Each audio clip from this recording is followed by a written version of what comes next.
And can you, by no drift of circumstance, get from him why he puts on this confusion, grading his days of quiet with turbulent and dangerous lunacy? He does confess he finds himself distracted, but from what cause I will by no means speak. Nor do we find him forward to be sounded, but with a crafty madness keeps aloof, when we would bring him on to some confession of his true state. Did he receive you well? Most like a gentleman. But with much forcing of his disposition. Negative question, but of our demands most free in his reply. Did you essay him to any pastime? Madame, it so fell out that certain players we o'erwrought on the way. Of these we told him, and there did seem in him a kind of joy to hear of it. They are about the court, and as I think, they have already ordered this night to play before him. 'Tis most true, and he beseeched me to entreat your majesties to hear and seize the matter. With all my heart it doth much content me to hear him so inclined. Good gentlemen, give him a further edge, and push his purpose on to these delights. We shall, my lord. Sweet Gertrude, leave us too, for we have closely sent for Hamlet hither, that he as 'twere by accident may hear affront Ophelia. Her father and myself shall so bestow ourselves that seeing unseen, we may of their encounter frankly judge whether it be the affliction or his love, or know that thus he suffers for. I shall obey you. And for your part, Ophelia, I do wish that your good beauties be the happy cause of Hamlet's wildness. So shall I hope your virtues will bring him to his wonted way again, to both your honours. Madame, I wish it may. Ophelia, walk you here. Gracious, so please you, we will bestow ourselves. Read this book.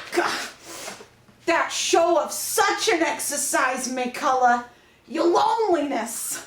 We are oft to blame in this. 'Tis too much proved that with devotion's visage and pious action we do sugar or the devil himself. Oh, 'tis too true. How smart a lash that speech doth give my conscience. The harlot's cheek, beauty with plastering art, is not more ugly to the thing that helps it than is my deed to my most painted word. Oh, heavy burden. I hear him coming. Let's withdraw, my lord.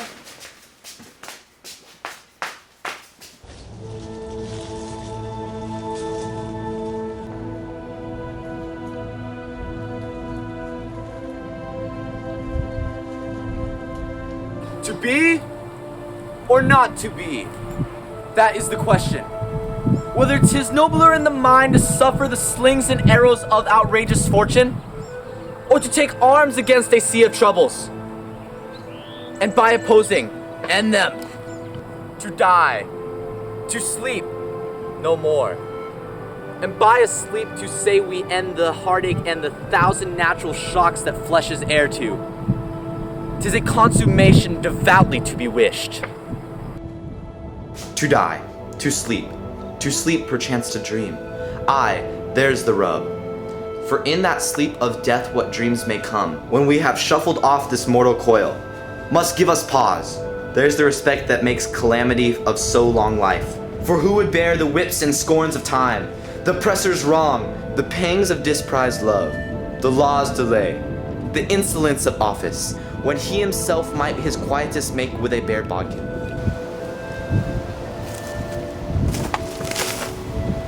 Who would fardels bear to grunt and sweat under a weary life? But that the fear of something after death, the undiscovered country, from whose bourne no traveler returns, then puzzles the will, and makes us rather bear those ills we have than fly to others that we know not of?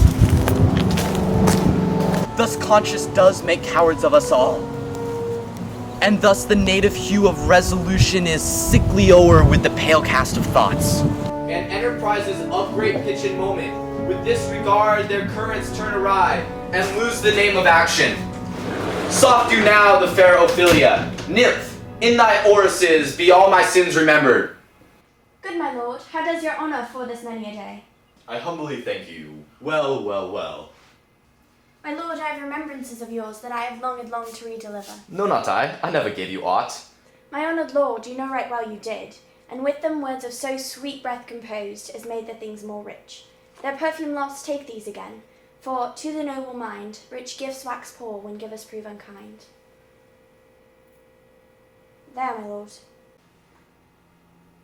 Haha. Are you honest? My lord, Are you fair? what means your lordship? That if you be honest and fair, your honesty should admit no discourse to your beauty.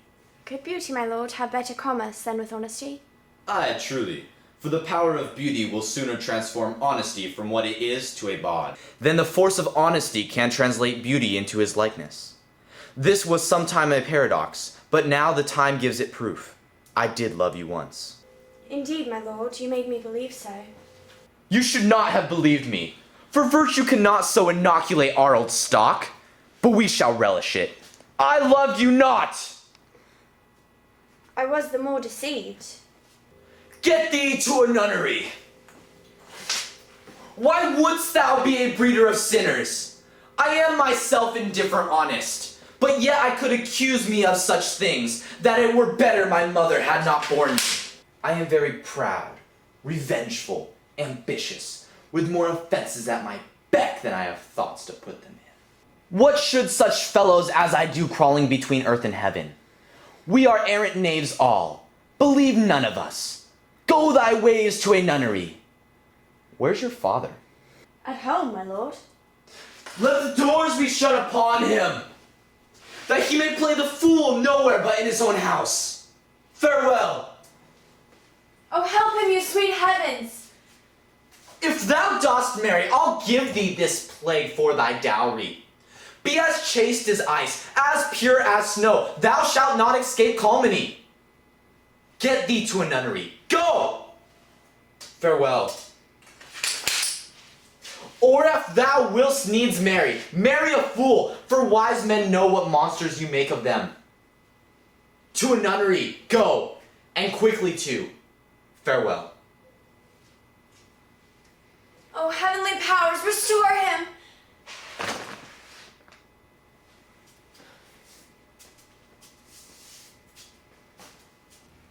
I have heard of your paintings too well enough. God hath given you one face, and you make yourselves another. You jig, you amble, and you lisp. You nickname God's creatures, and you make your wantonness your ignorance! Go to. I'll no more aunt. It hath made me mad. I say there will be no more marriages. Those that are married already, all but one shall live.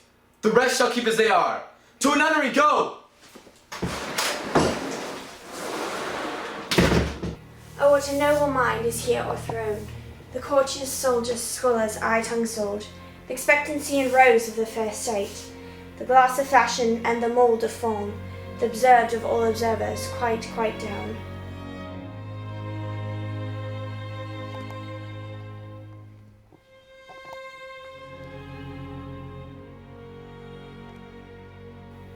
And I of ladies most deject and wretched, that sucked the honey of his music vows, now see that noble and most sovereign reason, like sweet bells jangled, out of time and harsh, then unmatched form and feature of blown youth, blasted with ecstasy. Oh, woe is me, to have seen what I have seen, see what I see. Love, his affections do not that way tend, nor what he spake, though it lacked form a little, did not sound like madness. There's something in his soul o'er which his melancholy sits unbrewed, and I do doubt the hatch and the disclose will be some danger, for which to prevent, I have in quick determination thus set it down.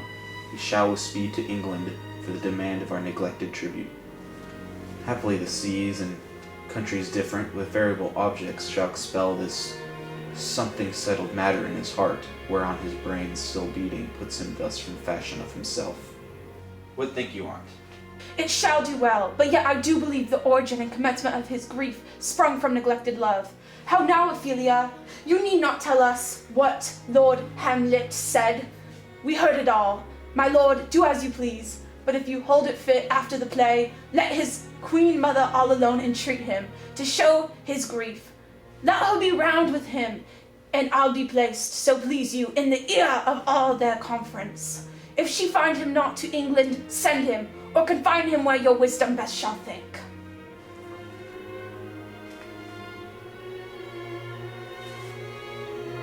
It shall be so. Madness in great ones must not unwatched go.